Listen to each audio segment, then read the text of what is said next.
morning, everybody. It's December 2nd, 2021. I'm Charlie Fink with my friend Ted Schilowitz. It's This Week in XR. And man, what a 2 weeks it's been. We were off last week for the Thanksgiving holiday. Yeah. That was supposed to be the slow week, Ted. Right. And tell me if you agree or disagree with this, that every week seems to be a new amount of fervor around what I would just refer to as the digital landscape, right? It's hard to keep up. Before we launch in, and I know there's so much to get to this morning, but I wanted to make sure I got in our guest at the beginning of the show, Faisal Galaria. He's the CEO at Blipper, which is one of the foremost companies in AR marketing and B2C. And he'll be joining us to talk about their company. They've got a no-code platform that their clients use as a SaaS platform for AR apps, and he'll be a great guy to talk to. So, right. And you're flying solo this week on that, because literally in 10 minutes I'm heading to. I know. Get on a plane for some development. So Niantic raises $300 million last week. Yeah, small story. Let's let it go over the holidays. Right.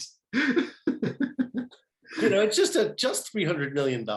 Yeah, it's amazing what's happening right now. I mean, I think the world is really starting to realize and catch up to the power of like I said before, the digital landscape in all of these ways and all of these potential use cases and potential revenue streams and potential success stories that are waiting in the wings. It's very much like the pre-bubble days of the Internet 2.0. It really was. It really is.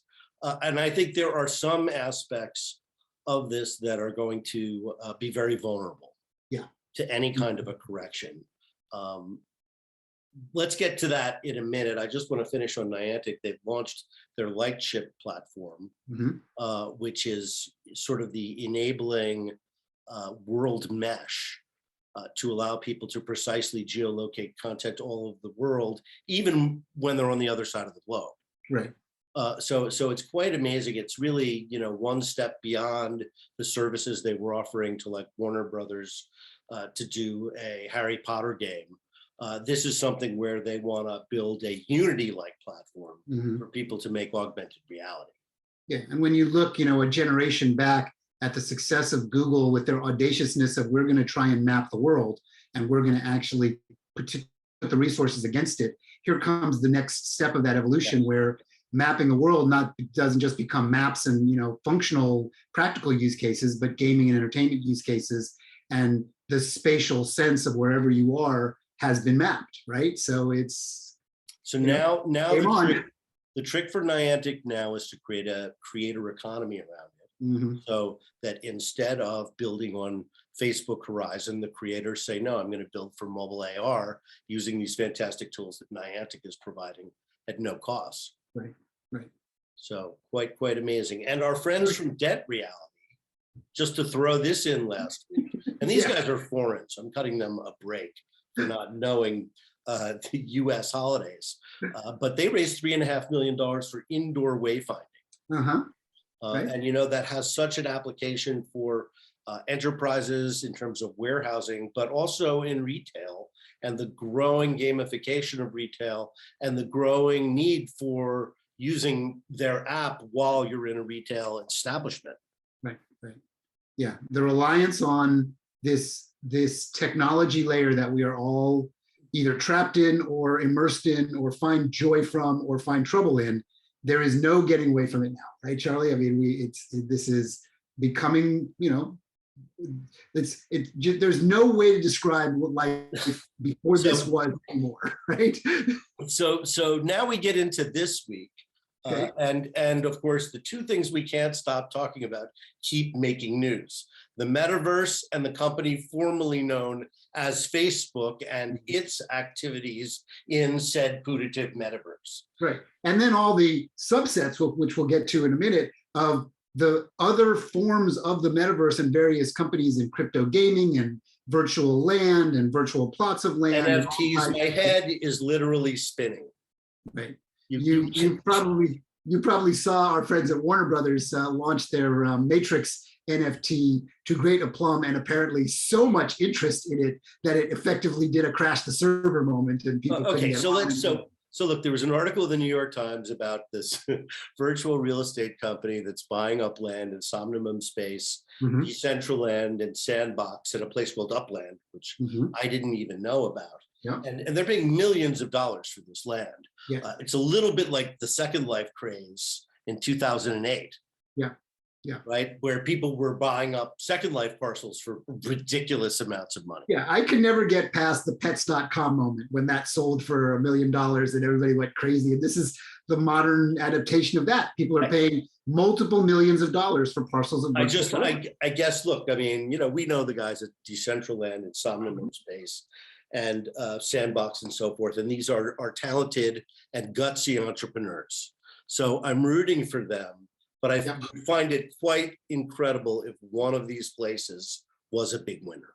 Right. Well, and some of the lessons learned from Second Life is that, number one, you know, it's still a place where people go. It still has a certain degree of relevance and importance, and still people track it and spend time with it, and you know, it's valuable. But when you lose the concept of what do you do in the space, right? Which is part of why Roblox has become so successful. It is in a lot of ways like Decentraland, Upland, or these other instances of creating virtual land, but it is a gaming environment where you game and socialize. Minecraft is a gaming environment where you game and socialize. And just socializing without the thing to do, like, you know, you and I like to play golf, we socialize, right? Friends of ours play tennis. They go there to socialize, but they have to do something. In the virtual world, that same metaphor exists. If you don't create the what do you do in it, you're going to have problems eventually. 100%.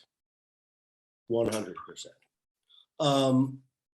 So Oculus has added a bunch of updates this week. Mhm. They have allowed something they're calling mobile mixed reality with your iPhone. So your iPhone films you while you have the headset on in VR, and it's creating a composite recording for playback and live streaming. Yeah, so this is the evolution of what used to be hard, became a little bit easier, then became, you know, UGC, and now became consumer level, everybody can do it. Well, you know, there's actually a thing at IAPA which does this. Yeah, there's a lot of things. And it's like $40,000. Correct. There's these big green screen environments and recorded mixed reality. We've used it at the studio when we, you know, are involved in these types of things. But that's sort of the professional use case, and the real scale is when you get to a consumer use case, right? So now, look, you've got to give them a lot of credit for getting smarter and better at this all the time. God. I mean, moving those hurdles. Multi-user app sharing, which totally surprised me because they make money on the duplicate app sales. Yeah. You know, messenger calling, which is something they've been doing for a while, but apparently has been upgraded, and they are following through with their promise to make, to connect your Facebook start space, your spawn space, into your living room. All parts of the metaverse strategy. This is how you spend $10 billion. You know, most companies have a product roadmap with like 30 things on it. And you know that the bottom 25 things are just never going to happen. Right. But at the company previously named Facebook, it actually is happening. Yeah, because they have massive amounts of resources, and they realize that the more they round out this world, this universe, that overarching, you know, head guy in the company says, we are now a metaverse company. And then they put a huge employee and resource base on solving all the little intimate problems that need to make it viable. And we're starting to track it and see it all the time. Okay, so it's just getting started. So, you know, what I see all week long is press releases where people have bent themselves into pretzels claiming to be metaverse companies. Yes. I mean, I feel a little bad, right? Because I changed, you know, instead of calling myself in social XR consultant, I changed it to metaverse consultant. And now it's everywhere. I'm starting to feel a little embarrassed. Well, look, I mean, I think it's just the reality of the buzzword becoming much more important than the actuality behind it, right? So, you know, there are groups out there reaching out for chief metaverse officers now. It's becoming I know, and it's a little, you know, it makes you shake your head a little bit. So, as you said, you know, it has that frothiness of 2000, and it seems like some of these bets, particularly in crypto, are paying off hugely, but not all of these bets will pay off. Right. But, then again, we go back a generation ago, people started to realize at corporations that they needed a chief digital officer to deal with both their enterprise and their consumer touch points. This knock on the door of the CEO to somebody that was smart and technical saying, I think we might need a website. We're just ending year one of the decade in which this is going to happen. So it's very, very early. All the devices, even the Quest 2 are really, first adopter devices. Right. And you and I have, used this time frame, the 10-year curve from 2020 to 2030 is going to be a time of extraordinary dynamic change. And we're starting to see that, I think, even a little bit faster than we predicted on. Well, until Apple plays its hand, I'm going to be a bit skeptical of everything. Because I just think this would be like making a bet on computers before the internet. Right. Where they cost $3,000 and, the people who had them really either were wealthy and wanted their kids to have access to CD-ROMs or they were running spreadsheets for work. Yeah. So I mean, and that was like the world of 1990. Yeah. And if you want to go all the way back into the annals of all this, Apple doesn't always hit it out of the park the first time. If we lovingly recall that the Lisa, right? Steve Jobs' pet project, the Lisa, was, tactically an error in many ways. And we've talked about the General Magic Communicator, Absolutely. which was a smartphone before people had mobile phones. Right, of course, yeah. So I am concerned that a lot of this is premature and frothy. I think, you don't bet on the baseball game at the top of the second inning when the score is 0-0. Right. Yeah, we just know that a lot of these things are going to fall away and a lot of these things are not going to have relevance. And we have historical proof points that I think there is no doubt here that the advantage goes to the big companies. They have a tremendous amount of market power today, more than they have ever had in the past. Right. And so, it seems to me that it's going to unfold in the way it is really almost already unfolded, where you'll have 2 or 3 operating systems, and again, I'm talking about visual operating systems now, right? The fourth wave of computing, there will be the equivalent of iOS and Android and probably something else. And, how those things mix together is really going to determine the fate of a metaverse where everything is connected together versus many metaverses. So let me ask this sort of sparky question to you. Do you think part of the end game for Meta, used to be Facebook, now a division of Meta, the Facebook, the division of Meta, their end game is to actually build the third OS? Do you think that that's really what they're going to do? I think they would like VR to be open. And I think they really, really want to own the operating system for AR. As I've said many times, one of the most valuable assets in computing is going to be the universal visual browser. It's the new Google. Right. And so is Facebook going to invent that? Is, Apple going to invent it? Are there going to be 2 different, systems? Microsoft also has a system they've been working on. Yeah, absolutely. So this is far from settled. So, and also these AR devices are, look, their Facebook is right or Meta is right when they say there's going to be a line of devices, right? You may have the cheap little one, or you may have the, X-Tall version, right? That costs, thousands of dollars. So I think they're right about that. And I think there is a very good argument for a lot of people buying a device that does both things. We've said many times that one of the nice things about the Nreal Light is that it comes with a snap-on lens cover, so that when you're running an app with the real world included, it is very much like being in virtual reality. It has the inside-out tracking and all the things that you have in the Quest. Its field of view is about half as good, but I think that that's a very, very interesting direction where the glasses, the AR glasses, which maybe don't do that many things, if they also did VR, might be extremely valuable and a fantastic form factor for VR that has not yet been tried. Right. Well, you bring up a really important point, right? If you think about the evolution of compute for as long as we've been alive and in it, the entire modern compute revolution, or multiple revolutions, it's always been effectively a packaging exercise for use case, right? Right. So we get to the age of the mobile phone, of the smartphone, because we want to package what used to be in a giant desktop and then after that a laptop into something we could put in our pocket, right? And now there's a lot of discussion sort of at that kind of Tim Cook level of, are we now getting ready to repackage and re-exercise what we did with the last packaging, which was the candy bar, Right. into the wearable device? And how many cycles is it going to take to get us there, and who's going to get us there? But we now see that there's billions of dollars being poured into getting us there. So putting a bet on that is probably a smart bet, you know, and it's going to be rocky and it's going to move through lots of different dynamics of use cases. But you and I are starting to see with all the prototype devices that we get and test that at every little piece of this repackaging, and now the packaging is let's connect it to a smartphone, but eventually the smartphone is just a chip inside that package, right? That you're wearing. Exactly. That's exactly right. And I think, you know, it's funny, but the old saw is always true, which is we're overestimating the near term and underestimating the long term. Right, exactly. So it's an exciting time to be involved in the industry, and certainly an honor to write about it and to hang out with you every week, Ted. Really I know fun. you've got a car waiting for you and a I plane do. to catch. I'm going to get with Faisal Galaria. Before we leave, Yes, can we sir. talk enough about the real estate, the digital real estate, and do we feel like the whole Decentraland phenomenon and the few others that are getting, do we feel like we've covered it enough? That we have just had the first of 5,000 discussions on this topic. Okay, good point.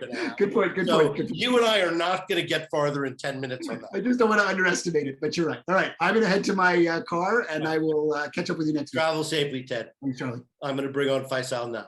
Our guest this morning is Faisal Galaria, the CEO of Blipper.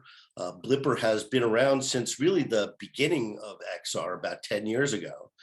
Developed some fantastic computer vision technology. They were focused on, you know, AR marketing.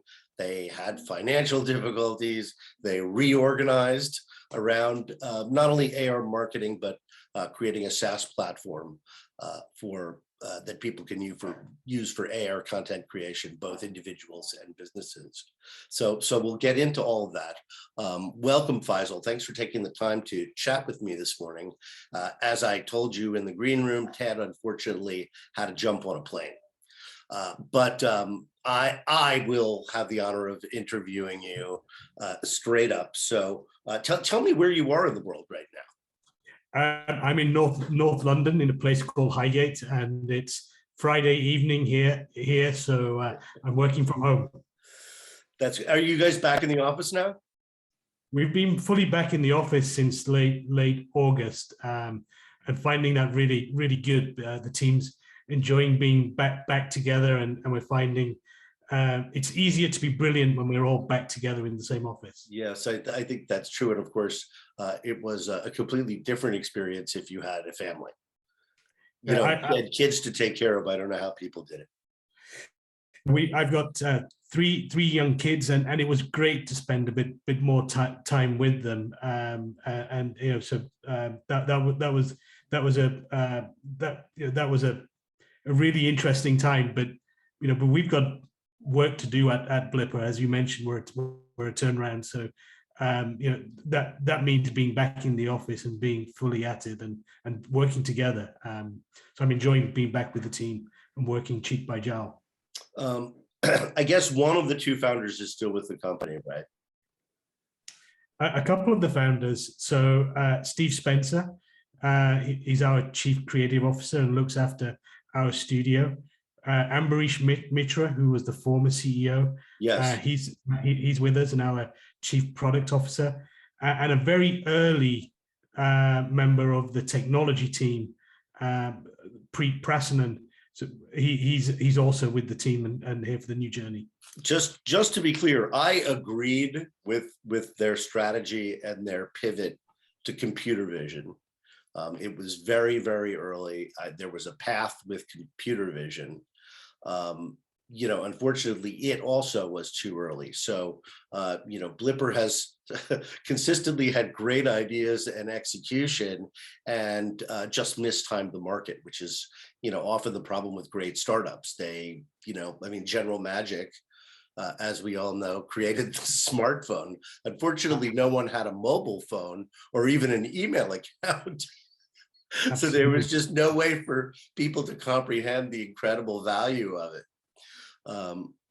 Anyway, they pivoted from marketing to computer vision and created a great app that basically took your camera and allowed it to have a semantic understanding of the world, and it was really quite complete. And the amount of heavy lifting in AI that went into making it was nothing short of extraordinary. I always thought that some language learning company would pick that up, but again, and somebody probably will do a product like that with computer vision, but it has to be, of course, a company that's already in the language business that would use it as a tool. And, so that was the business problem with that. And I guess one of the investors, if I'm telling the story correctly, got fed up, and that led to them unwinding the company, kicking said investor out, and reorganizing. And is that when you joined them? So I joined after the company went into administration.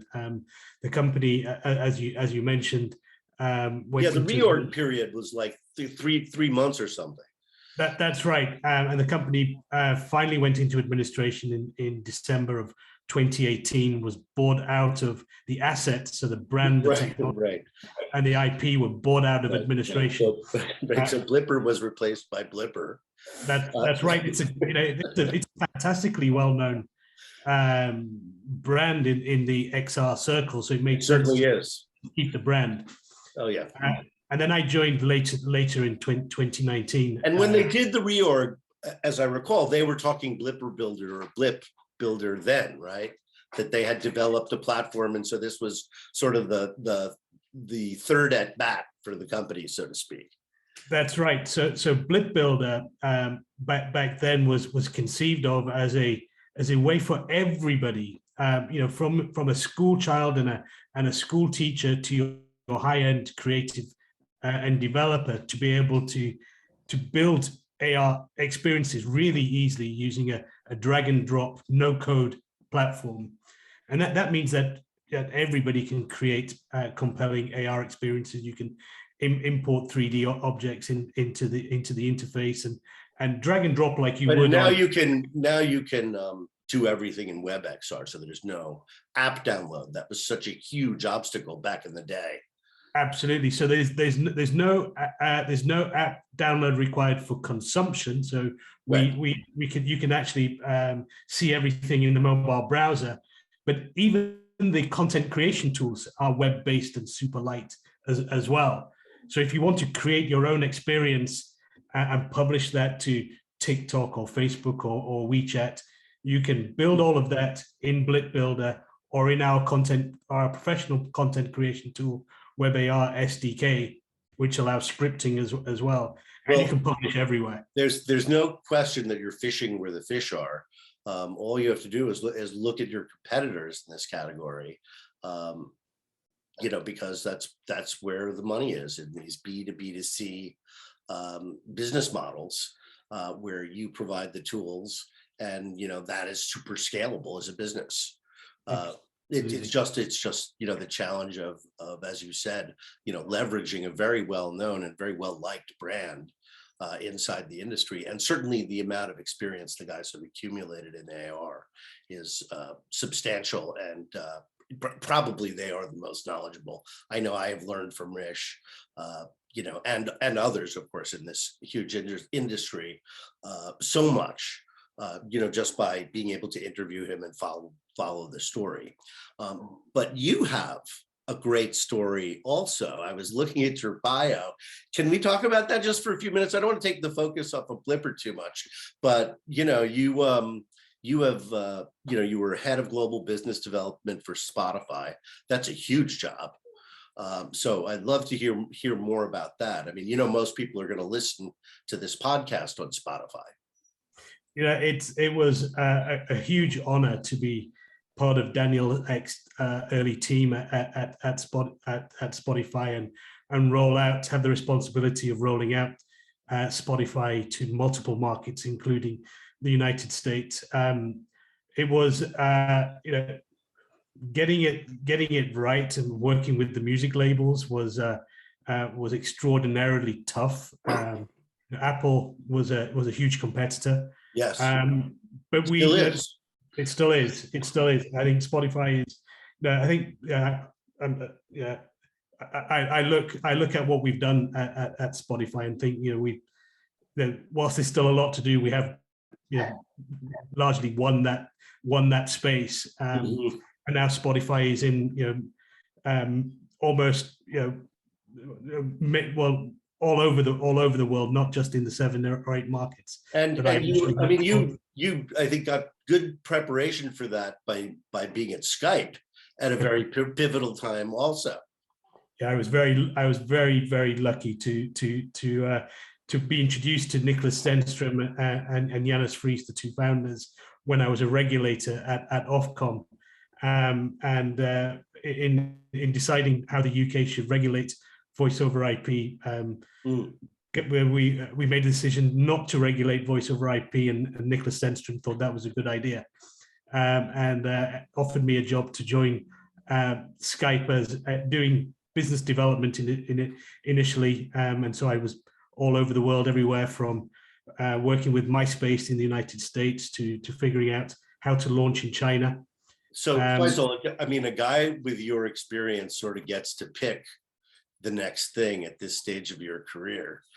So why Blipper? Those are the companies you were with certainly were startups at one time. Yeah. But probably never as small as Blipper in terms of where you're starting from in a turnaround. I was lucky to be able to join at least Skype very, very early. So it's probably about the same really? time. Oh wow. Yeah. Really? Yeah, I got very, very lucky there. And look, looking back at Skype and Spotify, you see there's some predictable patterns. You need a great team, you need great technology. And when I looked at the team at Skype, at Blipper, it reminded me so much of early Skype and early Spotify. The technology was cutting edge. The team so experienced, as you said, but the timing is also is what was missing last time. As we said, yeah. I mean, you have to not just have all those things, but you have to, be in the right place at the right time when the market develops. How fast is the market developing, you think?